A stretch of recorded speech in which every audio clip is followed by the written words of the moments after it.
ay rated SPG. Striktong patnubay at gabay ng magulang ang kailangan. Maaaring may masiselang tema, lengguwahe, karahasan, sexual, horror o droga na hindi angkop sa mga... Dati nga'y mahal na mahal ni Danilo itong ang si Emma, ngunit nag-iba nga ang ihip dahil napuno na nga ng galit ang puso nga niya tungkol nga dito kay Emma sa kagagawan nga nito ni Olive na nilason nga niya ang isip nga nito ni Danilo at pati na rin nga itong si Mookie ay nagtanim na nga ng galit dito nga kay Emma. Subalit ito ngang si Emma ay gumagawa pa rin nga ng paraan upang mabuo nga ang kanyang pamilya at mabawi nga niya ng tuluyan ito ngang si Mookie kay Olive. Samantalang buong akala nga ni Olive ay nagtagumpay na nga siya, napaslangin nga itong si Emma, ngunit nagkakamali nga siya dahil buhay na buhay nga itong si Emma at kumukuha nga ng lakas ng loob upang mabawi nga itong si Olive sa kanya.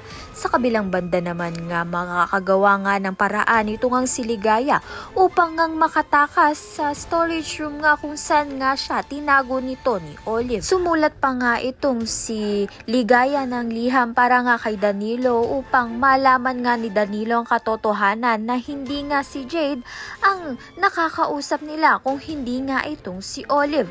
Kaya naman nga't may posibilidad nga na makalaya na nga itong si Ligaya at mapunta na nga siya dito kay Emma. Kaya naman nga tayan at iba pa ang dapat nating pakaabangan. Maraming salamat sa iyong panunood.